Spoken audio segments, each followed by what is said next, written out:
일편단한 입단 파이터 박상수 전 국민의힘 대변인 나오셨고요. 예, 안녕하십니까. 예, 일편단한.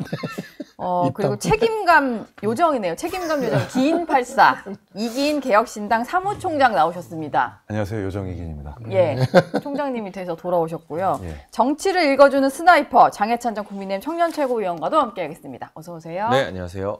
오늘 세 분과 먼저 대화를 나눠봐야 될 주제는 이춘석 의원 얘기를 안 해볼 수가 없잖아요. 자진 탈당한 지 하루 만에 민주당이 당에서 탈당자이긴 하지만 최고 수위의 징계도 내렸습니다.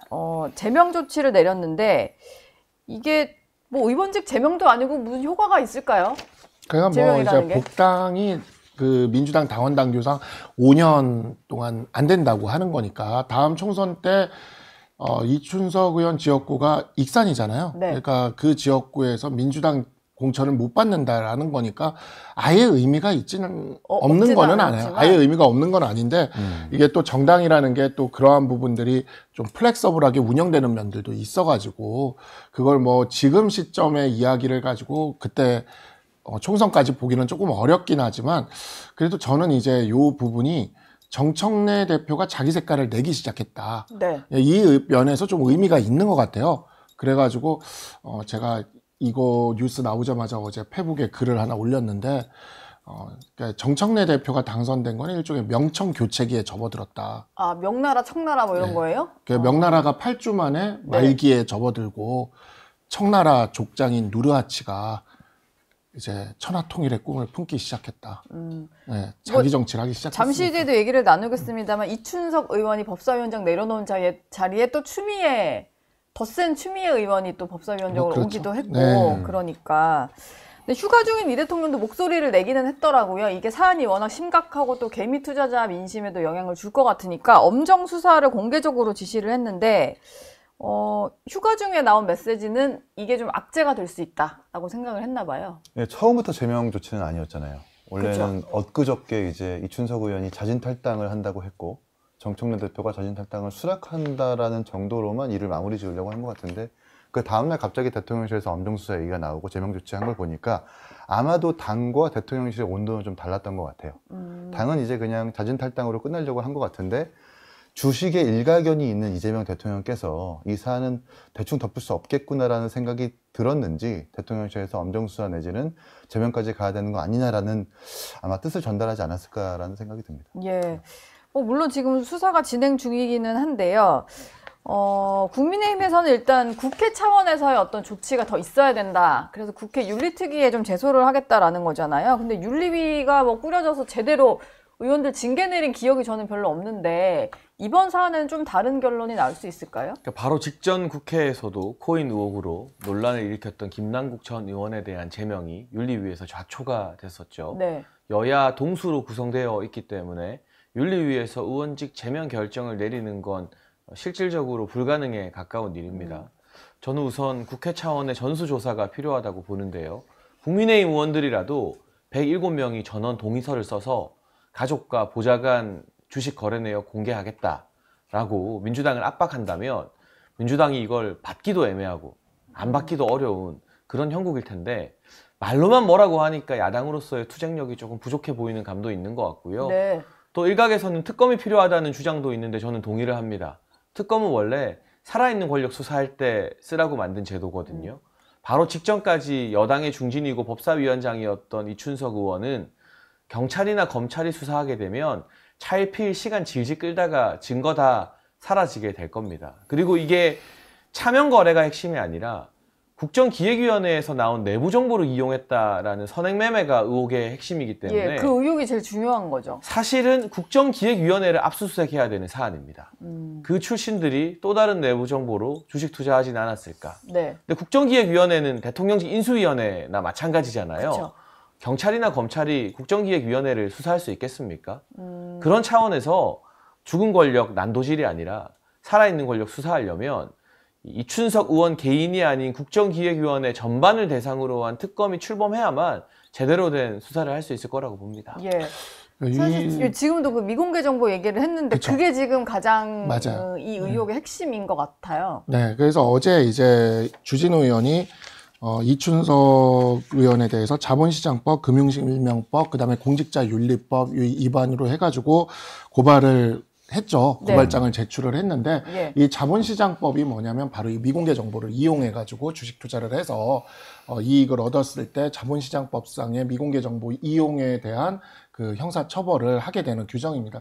근데 이거 말고도 국회의원에 대해서 한 7년 된 것 같은데 그 국회의원에 대해서 그 이해충돌 방지법이라 그래서 국회법을 개정을 해서 국회의원이 국회 업무 중에 이제 취득한 정보를 가지고 어떤 이익을 얻게 됐을 때 이에 대해서 처벌하는 법규도 또 있어요. 그래가지고 미공개 정보 이용에 대한 법들은 여러 법들에서 지금 이것을 금지하고 있기 때문에 모두 문제가 되는 것이고 당장 지금 보면 경찰에서는 일단은 차명 계좌를 활용했다라는 이 혐의 하나를 가지고 금융실명법 위반으로 그것으로 지금 현재 그 수사를 시작했다라고 이야기를 하는데 장해찬 최고위원도 잘 이야기를 해주셨지만 이 부분은 사실 경찰이 수사를 하기에는 특히 이 자본시장과 관련된 수사는 조금 경찰이 좀 그 전문성이 부족할 수가 있어요. 근데 그렇다고 해서 검찰의 뭐 수사 권한을 지금 뭐 다 뺏겠다 이러고 있는 상황인데 검찰에게 수사가 지금 제대로 이루어지기도 힘든 그러한 지점들이 있다면 특검을 통한 수사를 하는 게 가장 효율적일 겁니다. 그래서 복당이 안 되는 제명 정도가 아니라 민주당이 나서서 이 이춘석 의원 특검법을 통과시키기 위해서 직접 나서는 게 진정성을 보여주는 모습일 것이고 우리 당에서도 그러한 부분을 한번 추진해 보는 것도 괜찮을 것 같습니다. 일단 이춘석 의원이 그 본회의장에서 주식 투자를 했던 시간대가 그 사진 찍은 기자를 통해서 뭐 확인된 게 한 오후 2시 21분에서 23분 사이라는 것 같고 그 정부에서 AI 파운데이션 모델 프로젝트를 맡은 5개 회사를 발표한 보도자료가 배포된 게 오후 2시예요. 발표가 된 게 보도자료 배포는 오전 11시에 좀 일찌감치 있었고 엠바고를 걸어놓고 어쨌든 2시에 발표가 되면 시장이 움직이기 시작할 그 타이밍에 주식 투자를 했던 건데 공교롭게도 그 5개 팀에 포함된 회사 2곳을 주식을 가지고 있었고 그 매매를 시도를 했다라는 의혹인 거잖아요.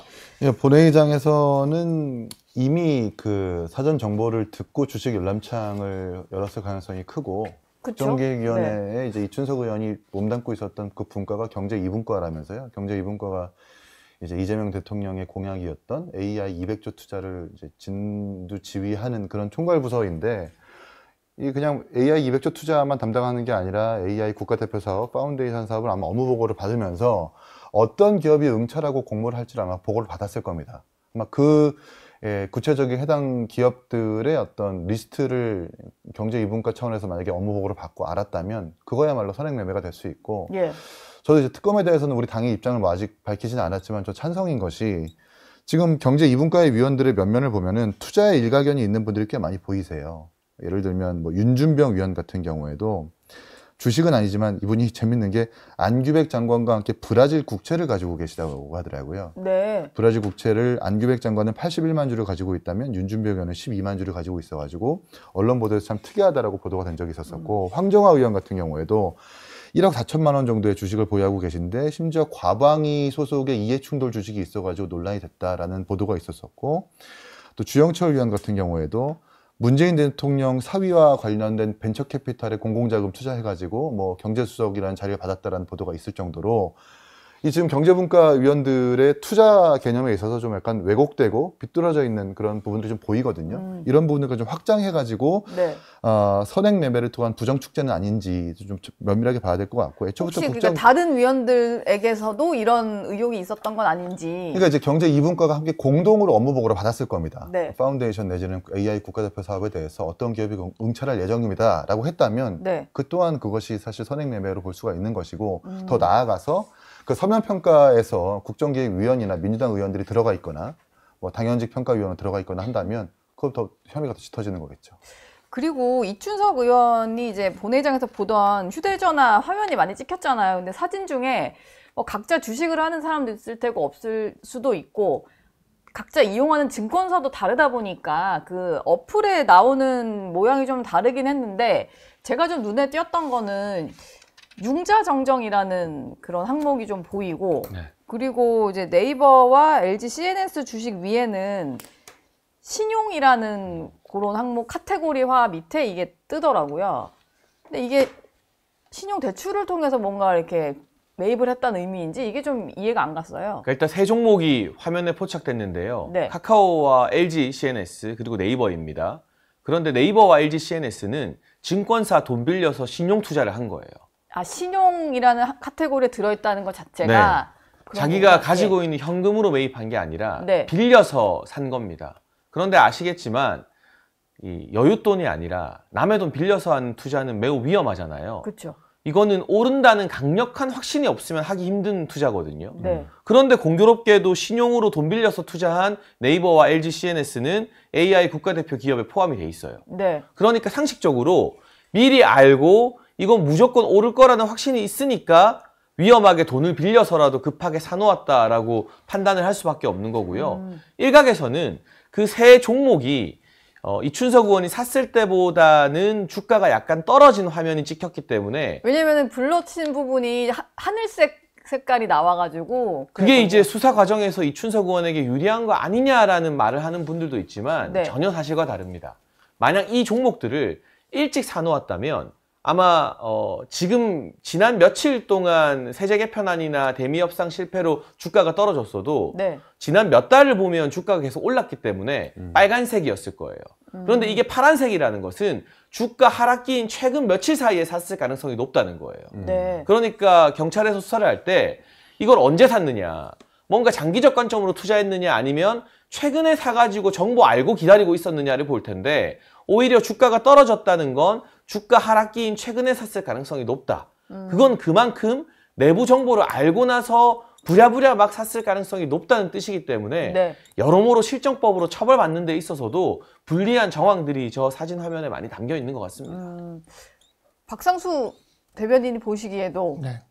비슷한 생각이신가요? 그렇죠. 아무래도 지금 이날 그 5개 팀이 발표를 했고 사실 이게 여기가 지금 또 조금 애매한 면이 있는 게 이 카카오가 이게 지금 편린이 된 이 화면들만 있기 때문에 사실 예. 좀 지금 한계가 있기는 한데 네. 카카오가 있었다가 그 다음에 또 없는 또 그 화면이 있어요. 근데 이날 보면 이 5개 팀 발표에 카카오가 또 빠집니다. 네. 그러니까 이러한 부분들도 한번 살펴봐야 되는 건 거죠. 그리고 무엇보다 이 계좌라는 게 지금 참호보좌관의 계좌라는 것 아닙니까? 그렇죠. 그러니까 참호보좌관의 계좌라는 건데 참호보좌관의 계좌를 가지고 주식 거래를 하는데 신용까지 내서 거래를 한다. 이것도 이상하잖아요. 그러니까 참호보좌관은 계속 본인 거라고 주장은 하고 그러니까 다른 사람에게 잘못 다른 들고 사람 들어갔다는 명의의 거니까. 예. 빚을 빌려서까지 그 사람을 위해 거래를 해준다? 이상하잖아요. 그러니까 이게 앞뒤가 하나도 안 맞아요. 그러니까 포트폴리오를 아니 주식해본 사람들은 알지만 내 포트폴리오는 꿈에서도 기억하고 있어요. 내가 무슨 종목을 갖고 있는지는. 예. 근데 그냥 핸드폰을 잘못 들고 들어갔어도 들고 들어가서 포트폴리오를 딱 여는 순간 내게 아닌 걸 알죠. 네. 네, 그럴 수밖에 없는 원래 건데. 본인 주식 안 하는 사람이잖아요. 재산 신고 내용만 그렇죠. 보자면. 예, 본인은 주식도 안 하는 사람이고, 네. 그리고 게다가 이 거래 과정에서 본인 인증을 또 어떻게 계속 하지 않습니까? 그 패턴 인증이나 이런 것들을. 네. 이게 말이 안 되는 거예요. 그래서 하나도 지금 말이 안 되는 소리들을 하고 있기 때문에 도저히 이게 막을 수가 없다라는 생각에 탈당을 하겠다라는 걸 제명까지 시키고, 뭐 지금 그렇게 하고는 있지만, 사실 그렇게 끝낼 문제는 아닌 것 같고 이 부분은 경찰의 수사에만 맡겼다가는 경찰은 지금 요즘 이런 자본시장에 대한 수사에 있어서는 솔직히 그 역량면에 있어서는 그렇게 축적되어 있질 못해요. 그러니까 특검 전문적인 가야 된다? 수사를 위해서 특검을 하는 게 가장 도움이 될 것 같다고 생각합니다. 예. 아까 잠깐 얘기를 했었던 더 센 사람이 왔다. 법사위원장 얘기도 좀 해봐야 될 것 같은데 이춘석 의원 일단 사임을 했으니까 민주당 소속 중에 누가 되겠거니 하긴 했는데 추미애 의원은 일단 내정을 한 상태거든요. 검찰 개혁을 위해서는 이렇게 좀 강력한 법사위원장이 필요하다 이런 판단을 좀 한 걸까요? 강력한 거 맞나요? 강력하지 않나요? 그러니까 민주당 사이에서는 강력하다고 평가를 받을 수 있을지 모르겠지만 과거 이제 문재인 정부 시절부터 이제 추미애 장관 그리고 추미애 의원이 어떻게 했는지를 보면 사실 보수의 어머니라고 조롱받는 사람인 거잖아요. 예. 왜 그러겠습니까? 사실 윤석열 전 대통령도 사실 추미애 장관 때문에 그러니까 진영에 너무 매몰되어 있는 어떤 이념의 실현장으로 국회를 도구화하는 사람이고 또 그 방식이 굉장히 촌스럽고 투박하기 때문에 이제 보수에서 보수의 어둠의 선대위원장 아니냐라는 평가를 내리는 만큼 전 어저께 법사위원장으로 추미애 의원이 되는 걸 보고 이제는 보수 진영에서 좀 숨통이 트이겠구나. 예, 오히려 이춘석 의원 가니까 추미애 의원이 온 건데 누구 말처럼 이제 쓰레기차 가고 분뇨차 오는구나라는 생각도 들고 이제는 이제 보수 진영에서 뭔가 좀 숨통이 트이는구나라는 생각이 들더라고요. 장해찬 최고도 좀 비슷한 생각이신가요? 어둠의 선대위원장 오랜만에 듣는데 그때 보니까 추미애 의원이 의정활동하면서 했던 일이 많긴 해요. 뭐 드루킹 특검도 원래는 이렇게 튈지 모르고 하다가 결국 자기 진영에 누군가 구속되는 사안이었고 다음 대권 주자 만드는 일에 또 기여를 하기도 하고. 그러니까 지금 현역 정치인 중에서 가장 유능한 킹메이커잖아요. 윤석열 전 대통령 사실 추미애 의원이 법무부 장관 시절 탄생시켜준 거나 다름없는데 예. 지금 보수 진영이 여러모로 질이 멸렬하고 뭐 차기 주자라 할 만한 사람들 중에 두각을 나타내는 분도 없고 여러모로 힘든데 네. 이제 법사위원 자리의 경쟁률이 치열해질 것 같아요. 내가 법사위원 하겠다. 나도 추미애 위원장의 은총을 한번 받아보자. 추미애 위원장 덕분에 새로운 차기 주자가 될 수 있다. 뭐 아마 법사위 진행하면서 과거 정청래 대표가 진행했을 때보다 훨씬 더 네. 과격하고 일방적인 진행을 통해 여러 가지 사단이 일어나게 될 것 같은데 예.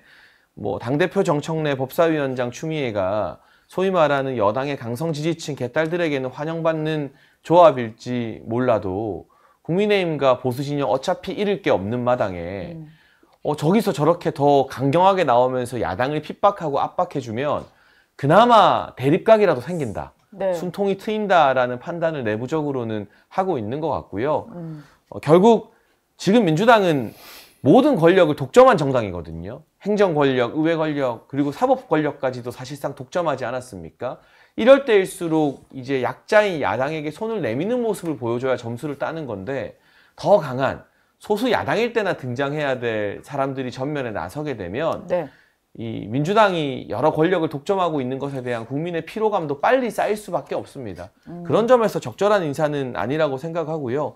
이춘석 의원의 이 주식 게이트 논란으로 추미애 의원이 전면에 등장하게 된 게 일종의 나비 효과인 셈인데 국민의힘 지도부가 8월 22일에 출범하지 않습니까? 예. 새로 출범할 지도부 입장에서는 호재를 만났다. 뭔가 단결할 수 있는. 그러니까 외부의 적이 강력해야 내부에서 우리끼리 싸우지 말고 똘똘 뭉치자가 되는데 네. 그 단결할 수 있는 여러 가지 명분들이 정청래 추미애 등으로 인해서 생기는 것 같습니다.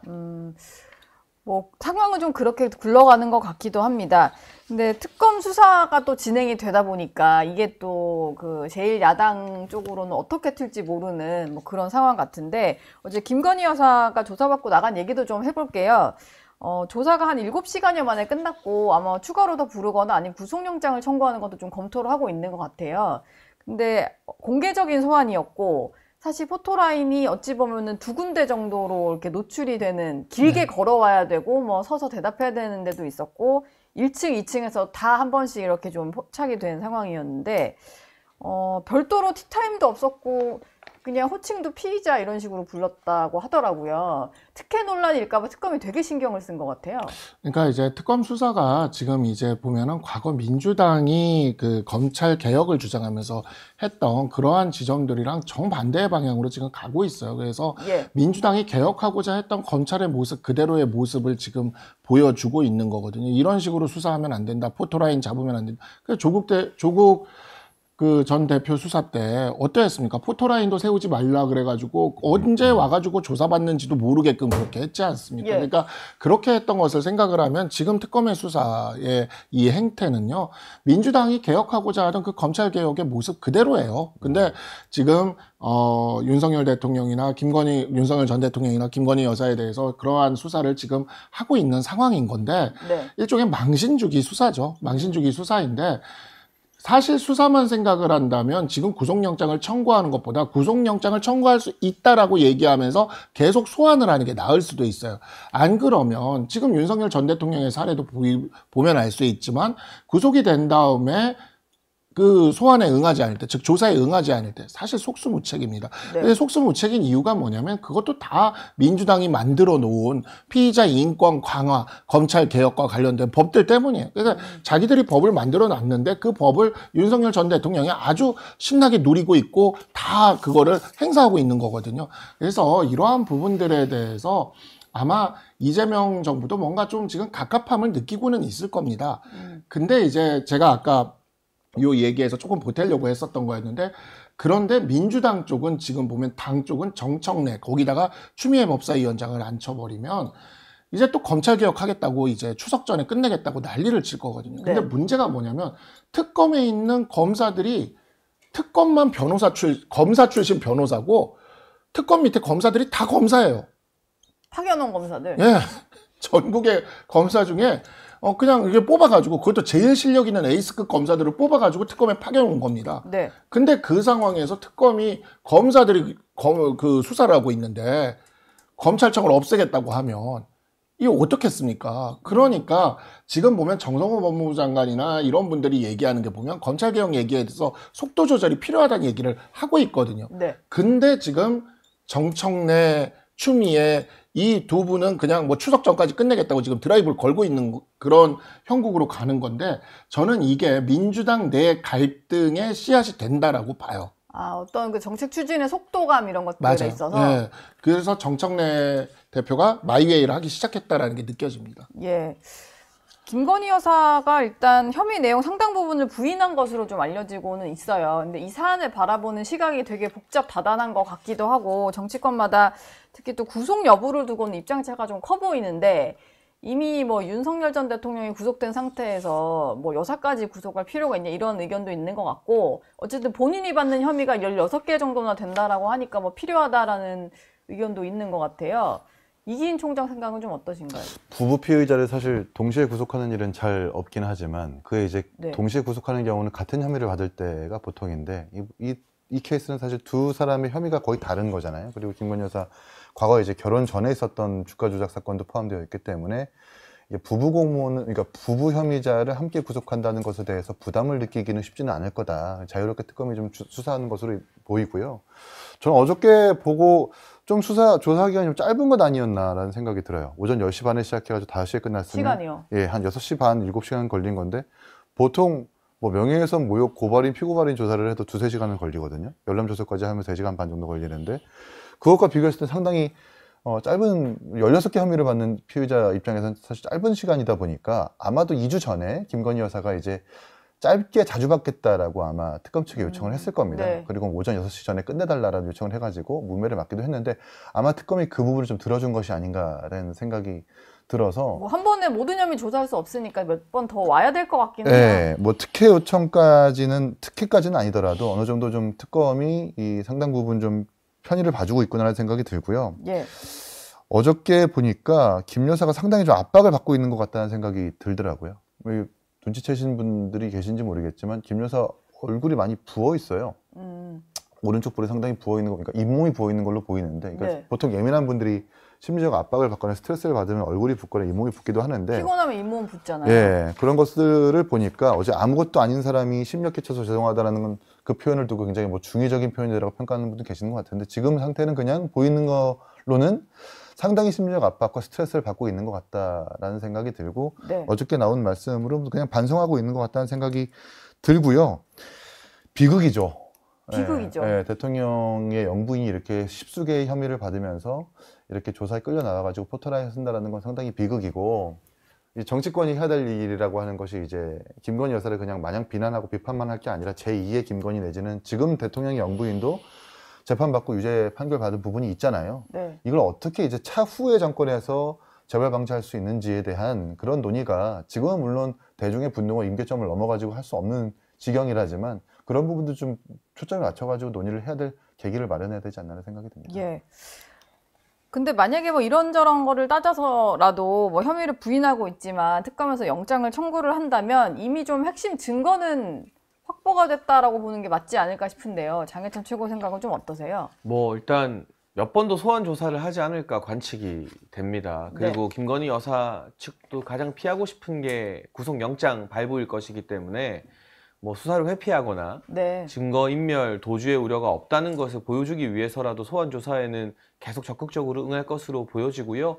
뭐 2~4차례 정도 소환 조사 이후에 영장을 신청할지 아니면 네. 불구속 상태로 기소를 할지는 특검의 결정이겠지만 지금 전체적인 3특검이 보이는 행태를 보면 구속영장 청구할 가능성이 높고 다만 영장 실질심사에서 이게 어떤 판단을 받을 것인가. 일단 조사에 성실히 응하고 있고 관련자들도 대부분 구속 등이 당한 상태에서 네. 영장 발부의 필요성을 재판부가 인정할까 이건 50대 50의 확률로 좀 바라봐야 하는 상황인 것 같고요. 근데 정치권에서는 이런 말이 나오긴 해요. 네. 3특검 중에서 이른바 내란 특검이나 최혜병 특검 대비 김건희 특검이 제일 성과가 없다.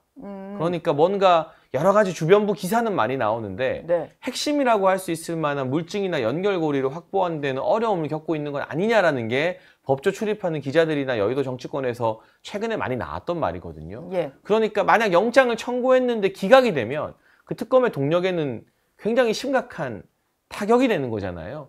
그래서 섣불리 예상할 수 없는 국면인 것 같습니다. 다만 어제 본 것처럼 조사에도 응했고 조사 과정에서 소위 묵비권으로 알려진 진술 거부권을 행사하지도 않았기 때문에 몇 차례 정도의 소환 조사가 더 진행된 이후에 뭐 영장 청구라던가 발부 여부 등을 그때 가서 조금 지켜봐야 되는 상황으로 보입니다. 근데 도이치모터스 주가 조작 관련자들이 이제 불기소되거나 구속되거나 할 때 김건희 여사는 사실 불기소된 거고 무죄 혐의가 난 건데 근데 다시 수사를 들여다보는 특검 입장에서는 최근에 이제 또 다른 증거가 또 나온 거잖아요. 블랙펄 인베스트먼트가 40%의 수익을 나눴다는 녹취까지 나온 마당에.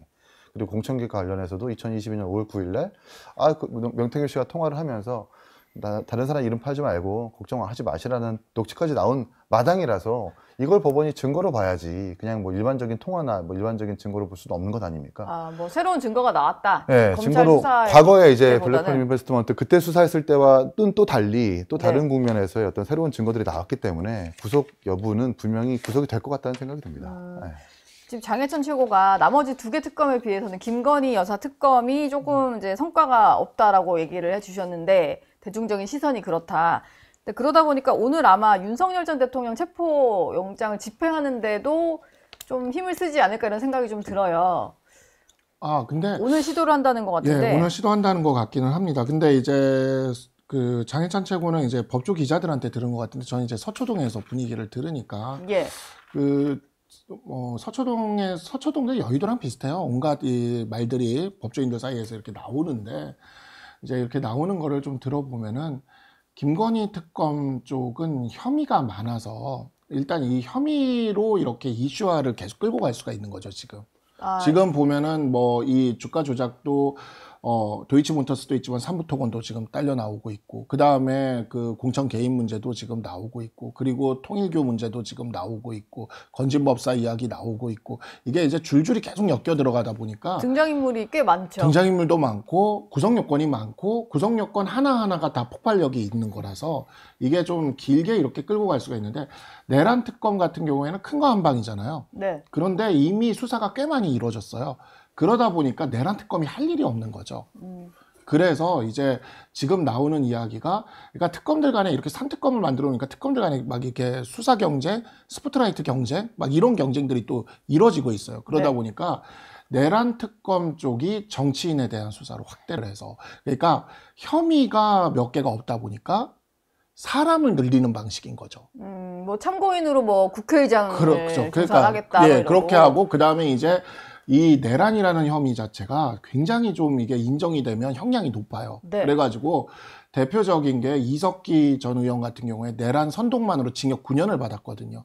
그래서 이와 같이 계엄을 옹호하거나 했던 이런 행태를 내란 선동으로 이거를 의율하려고 하는 그러한 움직임들도 있다 그래요. 그러니까 정치인 쪽을 확장시켜서 이걸로 이슈를 끌고 가려는 거죠. 네. 그래서 이게 두 특검이 현재 지금 경쟁적으로 이렇게 펼쳐져 가고 있는데, 김건희 여사 특검은 범죄 혐의 집중이라면 내란 특검은 인물 중심으로 나아가고 있다. 지금 그게 이제 서초동에서는 좀 중론으로 나오는 이야기입니다. 예. 그럼 체포영장 집행도 오늘 뭐 그러니까 전격적으로 그런 부분들을 저는 그래서 좀 그래요. 이런 부분들이 진짜 민주당이 앞뒤가 하나도 안 맞는 건 게 아니 저렇게 해가지고 체포영장 집행해서 안 치면 뭐 할 겁니까? 피의자는 진술 거부권이 있어요. 그만인데. 네. 네. 그리고 대통령 변호인단도 지금 이와 같은 뭐 속원 논란이나 이런 것 나오지 않게 가서 진술 거부하면 되거든요. 그래서 지금 이러한 식으로 여기서 그 이슈를 가져가도록 이렇게 가는 게 대통령한테도 그렇게 좋지는 않습니다. 이제는 좀 그냥 스스로 응하는 게 좀 필요해 보인다. 네. 저희가 그 민주당 얘기를 중에 아까 이춘석 의원 얘기를 하면서 또 빠뜨릴 수 없는 게 양도소득세 얘기예요. 대주주의 양도소득세 요건을 완화하는 것과 관련해서 좀 논란이 되니까 다시 상향하는 걸 논의하겠다라고 당에서부터 얘기가 나오다가 최근에는 그냥 50억으로 유지하는, 그러니까 그대로 유지하는 뭐 이 안을 다시 또 전달을 했다라고 하는 것 같거든요. 어떻게 봐야 될까요, 이건?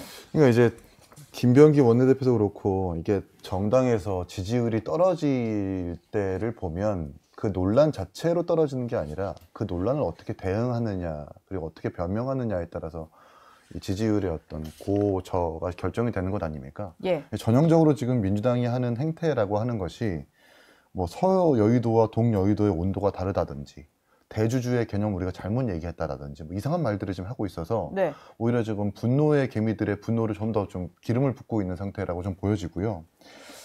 아무래도 이 지금 10억 이상의 대주주라고 취급받는 사람들의 어떤 그 숫자를 보니까 24,000명이 넘는다라는 것 아닙니까? 네. 그 24,000명이 그냥 24,000명이 아니라 이분들이 연말에 양도세를 회피하기 위해서 물량을 던지면 우리나라 증시에 미치는 영향이 굉장히 클 것이기 때문에 그걸 이제서야 판단해가지고 다시 번복하는 것으로 보여요. 그러니까 살짝 얘기를 꺼냈다가 핫뜨거 해가지고 다시 번복하는 것으로 보이는데 이게 좀 정밀하지 못했던 거죠. 왜냐하면 지금 세수가 부족해가지고 세수를 벌충하기 위해서 이 양도소득세 이슈를 꺼냈다는 것 아닙니까? 근데 이게 세수 벌충용도 아닌 것이 증시 전체를 흔들게 되면은 더 큰 손해를 입을 수도 있는 거라서 정확하게 지금 정책 설계가 제대로 잘못된 거다라고 평가를 할 수 있는 거고 그런 의미에서 대통령실과 민주당에서 황급하게 좀 모양새가 빠지더라도 번복하고 있는 모양새로 좀 보입니다.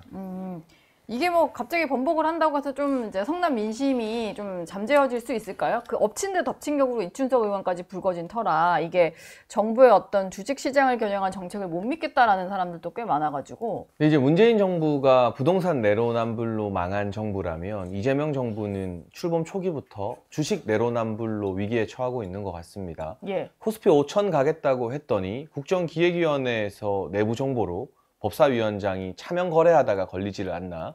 대표적으로 세금 많이 때려야 한다라고 주장하는 게 민주당의 진성준 의원인데 네. 아들은 정작 국내 주식 안 하고 미국 주식 투자하는 게 얼마 전 언론 보도가 나왔더라고요. 그러면 진성준 의원 같은 경우는 국내 투자자들 윽박지르기 전에 네. 집에 가서 아들과 진솔한 대화를 먼저 나눠봐야 하지 않나. 아들아 너는 왜 국장을 안 하니? 내가 이렇게 열심히 세제 개편도 하고 세금도 올리려고 하는데 지금이 아버지 기회다 떨어지고 있을 때 사야 된다. 국장은 답이 없어요. 미장이 답이에요. 라고 아들이 말할 거잖아요. 그러니까 네. 이 제발 정책을 국민들한테 설익은 걸 가져와서 개미 투자자 괴롭히기 전에 아들과의 진솔한 대화부터 먼저 하시라라는 말씀을 좀 드리고 싶고 네. 그 와중에 이 주식 관련된 사건 사고나 논란이 이제 끊이지 않을 것 같은 게 민주당 내부에서도 50억을 줄인다 했다가 다시 놔둔다 했다가 근데 이게 줄여서는 실익이 없거든요. 이게 단순히 그냥 윤석열 정부에서 50억 높여놓은 거니까 윤 정부의 모든 걸 지우려고 정치적으로 저는 무리수를 두다가 역풍을 맞은 거라고 봐요. 그러니까 윤석열 정부가 비상계엄으로 탄핵이 됐지만 예. 그때 또 모든 정책을 다 뒤집는 게 능사는 아니잖아요. 그렇죠. 그리고 이 50억이 10억이 되면 저 같은 사람은 50억도 없고 10억도 없지만 돈 많은 사람들이 이 주식에서 돈 빼서 부동산 투자하면요. 주식만 떨어지는 게 아니라 이 자금이 다 강남 부동산에 몰리게 되어 있어요. 대주주 그 세금 내기 싫으면은 그냥 그 전에 다 처분해가지고 팔고 나오면 그만이니까. 그러니까 이제 연쇄 효과가 일어나기 마련인데 그런 네. 부분에 대한 깊은 숙고 이후에 정책을 내놓아야지 한다 했다가 안 한다 했다가 하면 그 문재인 정부의 부동산 내로남불이 그대로 주식 내로남불로 이재명 정부에게 계승되는 위험이 있다. 지금 경고 사인이 울리는 것 같습니다. 이 예. 말씀만 더 하고 싶은데 아드님이 얘기를 하니까 제가 이거를 그 아드님이 미장에 투자한 거를 어느 다른 라디오 방송에서 얘기를 했더니 네. 그건 이제 민주당 패널이랑 얘기를 하는데 민주당 패널 분이 배우자는 국장을 했대요. 그래서 제가 그랬죠. 그래서 본인은 작년에 부동산을 샀어요. 네. 아들은 미장을 했어요. 네. 근데 배우자만 국장을 하신 거예요. 좀 대화가 필요할 것 같아요. 집안에. 가족 간의 대화가 여기 혹시 주식 토론방인가요? 분산 투자할 수도 있잖아요. 그래서 민주당 패널분이 배우자는 국장을 했다고 반박을 하시는데 그게 더 이상한 거예요. 그래가지고 대화가 좀 필요한 것 같습니다. 가족이. 네. 알겠습니다. 세 분 말씀은 여기까지 듣겠습니다. 오늘 말씀 감사합니다. 고맙습니다. 네, 고맙습니다. 저희 영상 많이 시청해 주시고요. 좋아요, 구독, 댓글, 알림 설정 꼭 부탁드리겠습니다.